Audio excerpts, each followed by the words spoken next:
The human lay on the smooth surface of the stasis bed, with only the faint blue glow of the chamber reflecting across his skin. He had entered the pod during what was supposed to be a routine long-range transit. He had stripped down because the medical systems required direct contact with his body. He expected to wake in the same ship he had boarded. He expected to feel the dull hum of an old carrier. He expected the comfort of familiarity. What he awoke to was something entirely different. When the stasis seal withdrew, he inhaled sharply, since the air tasted strangely crisp and carried a scent he could not immediately identify. He blinked slowly as light poured into his eyes. He hardened his focus and rose to a sitting position, with the sheet sliding harmlessly off him. He saw a room far larger than any stasis chamber he had known. The chamber's walls shimmered with an unfamiliar material that reflected soft silver hues. He saw intricate patterns moving like quiet rivers beneath the surface. He reached out and touched the nearest wall, but the surface rippled before firming again. He realized instantly that he was not on a human vessel. He swung his legs off the bed with caution. He looked around for anything he could use as clothing or cover. A low hum filled the air, and he felt the faintest vibration beneath his feet. It did not feel like any engine cycle he knew. He looked toward what seemed to be an archway with no visible door. He stepped toward it slowly. Before he reached it, the wall on the opposite side parted. Two figures entered with graceful motion. They stood taller than he did, and had elongated features that hinted at a species evolved for environments different from that of Earth. Their skin carried a faint luminous sheen that shifted with each step. They wore robes that moved like flowing water. Their eyes were large and calm. They observed him without hostility. The first figure spoke with a voice that resonated like a distant chord. He could not understand the words, but the tone carried a strange warmth. The second figure extended a slender hand, and a panel near the bed illuminated. A translation field activated, and a sharp chime echoed through the room. Their speech became clear to him. "Do not fear," the first figure said. "You are among allies." He stood tall despite his lack of clothing, but his voice remained steady, though his mind raced. "Where am I?" "You are aboard the royal vessel of the Lorethi Dominion," the figure replied. "You were recovered from a derelict craft adrift beyond charted sectors." He frowned and tried to recall what had happened. He remembered boarding his transport. He remembered entering stasis. He remembered the chamber ceiling. Then his memory fractured into darkness. The second figure studied him with curious intensity. "Prepare yourself," the figure said. "You are summoned by the Sovereign." He stiffened at the declaration. He wondered why an alien ruler would want to see him. He wondered what value he held to them. He wondered how he had survived whatever calamity had struck his shipyard. The figures presented him with a folded garment made from the same flowing material as their robes. He accepted it with gratitude and dressed quickly. The garment sealed with a faint whisper. It fit perfectly, though he had never worn anything like it. The figures led him from the chamber into an illuminated corridor lined with liquid. Metal patterns dot as they walked. He observed the ship's shifting architecture. Walls glided aside without visible mechanisms. Light pulsed in rhythmic patterns that synchronized with his steps. The air itself seemed to respond to his presence. He sensed the ship was alive in some manner. The corridor opened into a vast hall lined with towering pillars that twisted like sculpted winds. He felt impossibly small within the grand structure. At the end of the hall stood a raised dais. Upon it waited a throne made from a single radiant crystal. On that throne sat the Sovereign. She was taller than the attendants. Her presence filled the hall with a gentle yet undeniable power. Her skin carried a deeper glow that shifted through colors he could not name. Her eyes held depth that suggested centuries of memory. She leaned forward as he approached. The attendants stepped aside. He stood alone before the throne. The sovereign's voice resonated through the hall like a soft wave. You have awakened at last. He inclined his head in respect, though he felt uncertainty pressing heavily on him. Why am I here? She regarded him carefully. You were found inside a broken vessel, drifting toward a singularity, she said. No life should have survived such a path, yet you remained intact. He tightened his hands at his sides. I had no control over that, he said. I don't know what happened. The sovereign raised one hand, and the hall dimmed.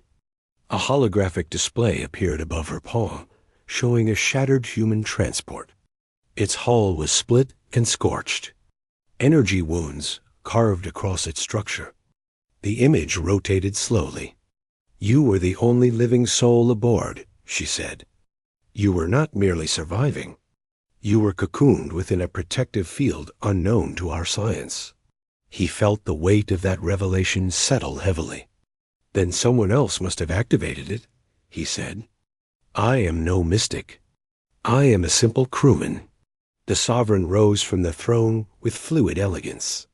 Her steps echoed lightly. She approached until she stood only a meter from him. Her gaze commanded attention.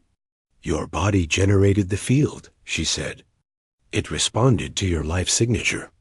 We have never seen such resonance from a human. He found his voice struggling to form a reply. I do not understand? You will, she said. But understanding requires time. She studied him for several breaths. You are safe here. Know that your survival carries great significance. He sensed a shift in her tone. It held something more than curiosity. Something protective. Something far more intense. The sovereign turned and motioned for him to follow. The hall lights brightened around them as he walked behind her. She led him into a chamber lined with transparent barriers that revealed a panorama of swirling galaxies. The vessel drifted between luminous clouds of cosmic dust. It was the most breathtaking sight he had ever witnessed. The sovereign spoke quietly. Your species has long been regarded as emerging, not yet fully awakened. Yet you contradict this belief by existing as you do. Your body formed a shield that not even our war cruisers could generate unaided. He absorbed the words with difficulty. He had been a minor technician. He had no training in advanced resonance. He had no reason to believe he possessed anything extraordinary. I wish I understood what you think I am, he said. His voice carried a tremor he could not hide. The sovereign turned to face him again. You are a mystery, she said, but not an unwelcome one. Your arrival may change much for both our peoples.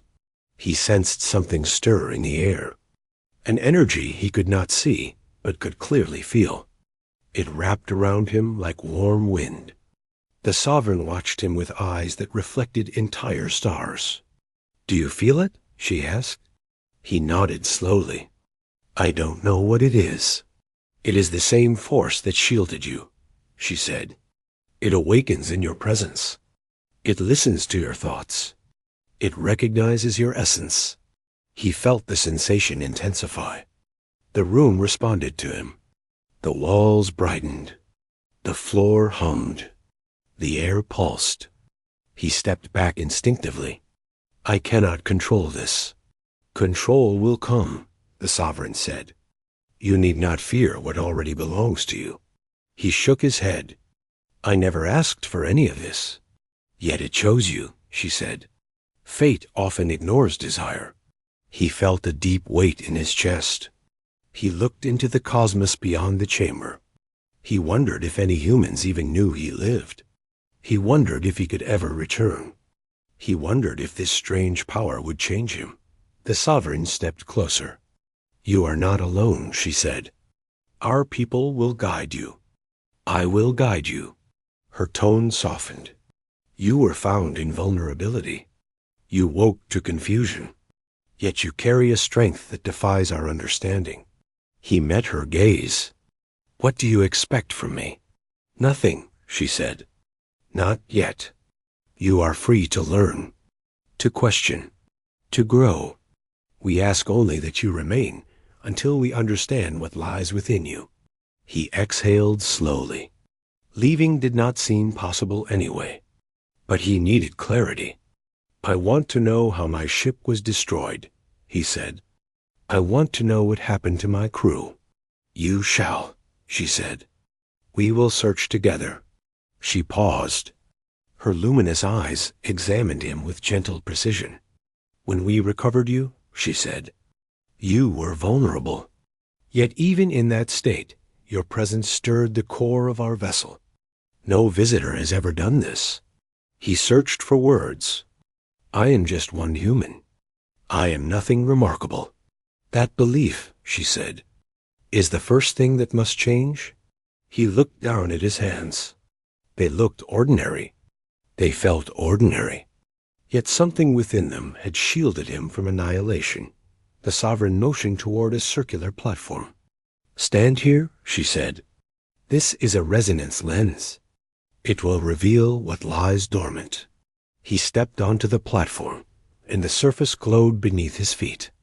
Light rose around him like rising mist. His heartbeat echoed through the chamber. Symbols materialized in the air. They spun in graceful motion. The Sovereign watched with an expression he could not decipher. The platform pulsed brighter. A wave of energy radiated outward. The room trembled as if responding to him. The symbols locked into a unified pattern. Then they projected a single beam toward the Sovereign. She raised her hand and absorbed it with ease. But her eyes widened. "This confirms it," she said. "You are a catalyst." He narrowed his eyes. "What does that mean?" "One who awakens dormant forces," she said. "One who reshapes environments simply by